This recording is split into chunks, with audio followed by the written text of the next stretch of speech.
Hello, Shrunkle Spurt here. Welcome to my rather snug New York boudoir. Been living in this tiny room for a couple of days now because Motorola just launched this lovely wee bugger, the RAZR 60 Ultra, or the RAZR Ultra 2025 or whatever if you happen to live in the land of handguns and diabetes. And this uber powerful flippy type phone boasts quite a few upgrades, including a proper bit of Snapdragon 8 Elite grunt, and even hardier design and some updated camera tech. I've been living with the Motorola RAZR 60 Ultra for 24 hours now, so here's my early impressions. And for more on the latest and greatest tech, please do subscribe and ding that notifications bell. Cheers! So first up, what do you actually get in the RAZR 60 Ultra box besides, of course, the RAZR 60 Ultra? Well, you've got yourself one USB Type-C charging cable. You got yourself one of them newfangled energy stickers, which as you can see rates the RAZR 60 Ultra an A for general efficiency, 48 hours of battery life according to this. Only a D on the old drop proofing though. So good news then that Motorola has also bunged in a premium protective case, and this just slaps on like so. This adds a good bit of protection for your Motorola RAZR 60 Ultra. We've also got a wee handly bit, while also doubling as a handy stand to prop the phone up when it's unfolded, so you can kick back, watch a bit of some bold twunk on YouTube. That's everything you get in the box, so now let's check out the RAZR 60 Ultra. Now, if you slap this phone side by side with last year's RAZR 50 Ultra, you'll be kind of struggling to tell the two apart. Because once again, that front end of the phone is pretty much all display. You've got a 4-inch panel pockmarked by those two external cameras. And like last year's model, of course, the RAZR 60 Ultra is nice and dinky, so you can happily slip it into a purse or pocket wherever you fancy. In fact, one of the biggest differences is something you can't really see. What you've got now up front protecting that display is Corning Gorilla Glass ceramic. Apparently, according to Corning, in its lab test, this survived drops of up to 1 meter in height 10 times in total. So I'm guessing the crap durability rating is probably down to the general hinge mechanism, etc. Although Motorola has apparently upgraded that hinge, so now it's an all-new titanium jobby. And flipping this mofo open one-handed is easy enough. You can just about wedge your thumb into that gap. Although certainly after 10 pints of special brew, it'll be a bit of a struggle. And just like the previous generation, it's an all-metal frame, and then around back you've got a selection of different designs. This right here is the rather dashing wood model. It's constructed from actual real wood. Feels really nice. You've got that grainy texture. Otherwise, there's an Alcantara model, which is a kind of suede-like material with a dark green finish, as well as some eye-gougingly poppy pink and red efforts.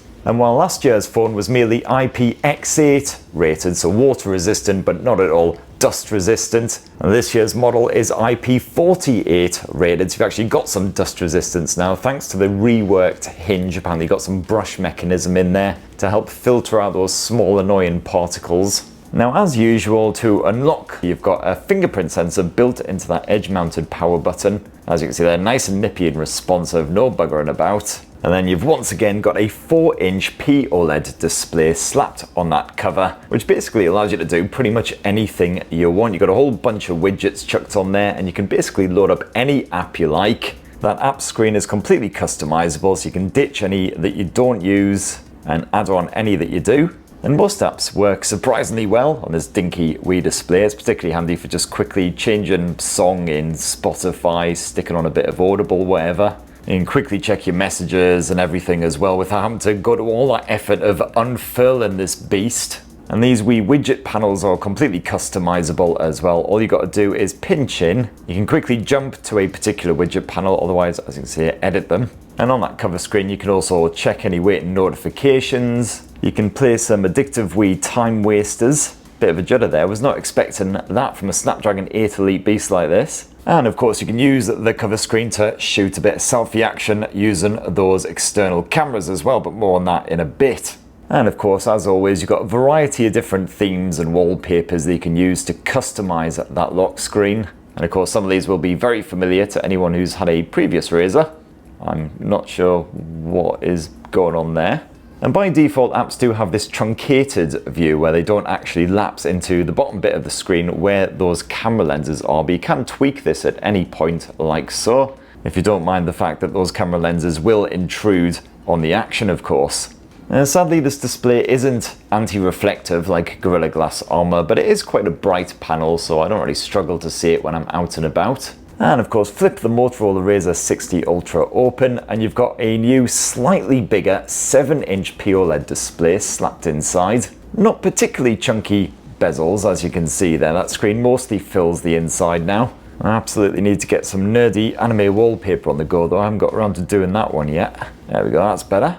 Now this is once again a chipolata panel, long and thin and very pleasing to the eyes indeed. And because of that elongated aspect ratio, it means the internal display is very well suited to kicking back with some cinematic fare on the likes of Netflix or Disney Plus or what have you. It's a 1224p display apparently, visual clarity nice and strong, plenty of finer detail packed in there when you are checking out your photos, watching a bit of video or whatever. You do have a resolution booster in the display settings, though I didn't really notice this making any real difference, to be honest. Those colours are Pantone validated apparently, although you can tweak the colour output in the settings. Certainly by default the tones look nice and natural. And the brightness of this internal panel has been boosted a wee bit over the previous generation, so easy to see what is going on even on a very bright sunshiny New York street.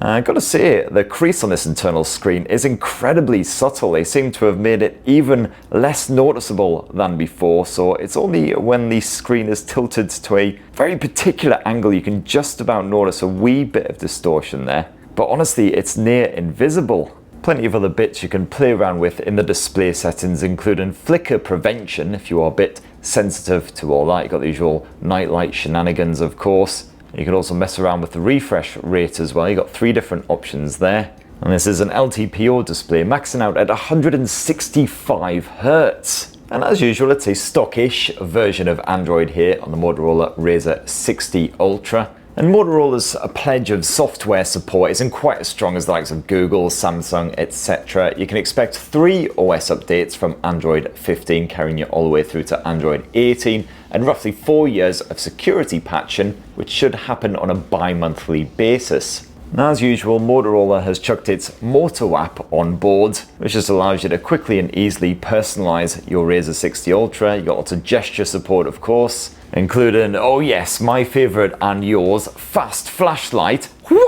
You've got a dedicated gaming mode, which allows you to boost the performance if you need to, block notifications, tweak the screen brightness, etc.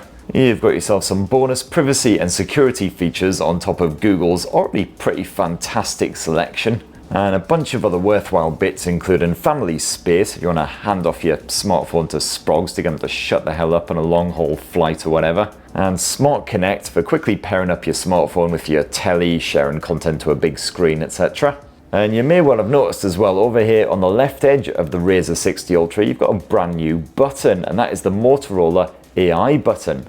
And if you long press this at any time, you will bring up the Moto AI box. This gives you fast access to features like Remember This, for instance, which can allow you to quickly capture any content on your display and save it away for later. And you've also got Pay Attention, which can basically record anything that's been said in your general vicinity. Quite handy rather, if you're in a meeting or a lecture or something like that. And it can also detect different voices and attribute them to different speakers. Kind of like that. I'm not sure why I'm number 3 though. And Catch Me Up is quite good as well. This can just provide a brief summary of any notifications that you may have missed if you've been away, just like on Do Not Disturb mode or something like that. And you might be thinking, well, why wouldn't I just pull down the notifications panel and check for myself that way? But it can actually summarize messages, which is quite handy if you do get a lot of messages ticking through from various WhatsApp groups or whatever, just to make sure you haven't missed anything vital if you are very short on time.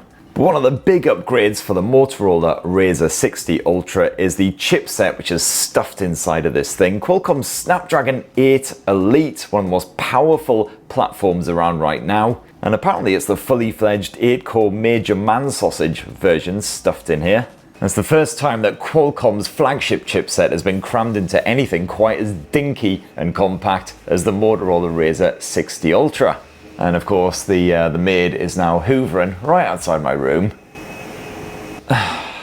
And I gotta say, I was a wee bit worried that having this absolutely beef-tastic chipset stuffed inside of a miniature mobile like the RAZR 60 Ultra would mean it would get hotter than Satan's sweaty jockstrap. But the good news is, everyday use and everything absolutely fine. This thing doesn't get toasty at all, and I even put it through a good bit of Wuthering Waves action as well, just to really test its mettle. And fantastic news there as well, because I didn't notice any drops in that frame rate even when I boosted the graphics settings all the way up to the ultra high levels at 60 frames per second. The action stayed smooth as lard and absolutely judder free. In fact, the only time I've really noticed less than perfect performance is when I've been streaming a bit of video in something like Disney Plus. I'm not really sure why. I have tried fiddling with various display settings to try and get it to behave itself, but nothing really seems to work. Hopefully it's just because it's still early software. This thing is literally launching tomorrow at the time that I shoot this video. I'll certainly report back on that one in my full in-depth Motorola RAZR 60 Ultra review. Now, one of the only real weaknesses of the Motorola RAZR 50 Ultra was the battery life, which was a little bit cack. The limited 4,000 mAh capacity battery meant you could just about squeeze 5 to 6 hours of action from a full charge of this thing. So basically every single evening this wee git was balls deep in power saver mode. But the new RAZR 60 Ultra sports a 4,700 mAh capacity battery, a big upgrade over the previous generation. So it's much more likely to survive a full day of action, unless of course you are doing a lot of Wuthering Waves or something, in which case that does sap the battery pretty fast still. But even if you are running a wee bit low, well, no worries, because the old 45 watt wide charging support has been upgraded as well here to 68 watts for the Motorola RAZR 60 Ultra. So it charges up pretty bloody nipply, even though that capacity has increased. Hooray! Celebratory hand shandies all around. Now you've also got 30 watt wireless charging support in this bad boy, and a good bit of reverse wireless charging if you want to do some power share as well, get your accessories charged up on the go. And then last up for this lovely wee Motorola RAZR 60 Ultra unboxing and 24-hour review, the optics. And what you've got here is a triple 50 megapixel setup. So two of those sensors are up front. You've got a 50 megapixel main shooter and a 50 megapixel ultra wide angle snapper, which also doubles as a macro cam. You can cycle between the two just by tapping here, like so. And of course that ultra wide shooter replaces the portrait snapper with 2x optical zoom, which we got on the old RAZR 50 Ultra, which kind of a shame. I did prefer having a portrait snapper on there instead, but apparently according to Motorola, most people would prefer an ultra wide angle shooter. Now you've got yourself a couple of different shooting options in here. You've got the natural mode, which apparently sports Pantone certified color reproduction. Otherwise you can go for the all new signature mode, which is kind of like a custom filter that you can create using Moto AI. All you got to do is import some of your existing photos, and then you can tweak the tone of that photo until it looks just the way you like it, either quite bright and cold or maybe a bit warmer. And then a bunch of trippy shit will happen on screen. You'll kind of feel like you've been smashing the MDMA or something. And Moto AI will go away and generate your custom filter for you. So you can swap to that anytime you want. I'm just going to leave it on natural though. And here's just a small selection of the sample photos I snapped with the Motorola RAZR 60 Ultra in my first 24 hours with this blower. So far seems like a capable wee shooter, happily handling high dynamic range situations and a bit of nighttime photography as well. You can crop into 2x zoom without losing any finer detail, as the RAZR reduces the pixel binning, so best reserved for when the lighting isn't cack. But anyway, stay tuned for my full review for my in-depth camera thoughts.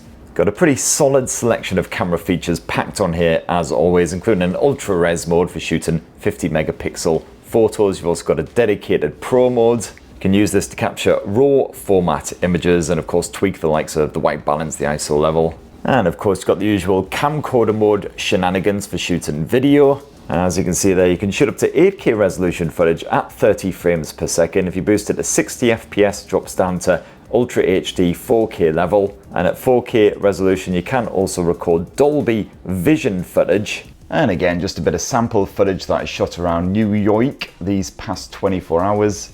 That 4K footage looking nice and crispy. The audio pickup's pretty good as well. Deals well with lots of background noise. and general bollockry, and the image stabilization pretty good too. Although any video shot in low light scenarios, still not great as you might expect, so best avoided overall. And then the final 50 meg camera is the selfie shooter, housed in that massive internal display, which can be used for a bit of video chat action or whatever you fancy. Obviously no real need to use that as an actual selfie shooter in general, because you can just use the external cameras for that. And the RAZR 60 Ultra can be unfurled to about this sort of angle, and then it does generally flop right open.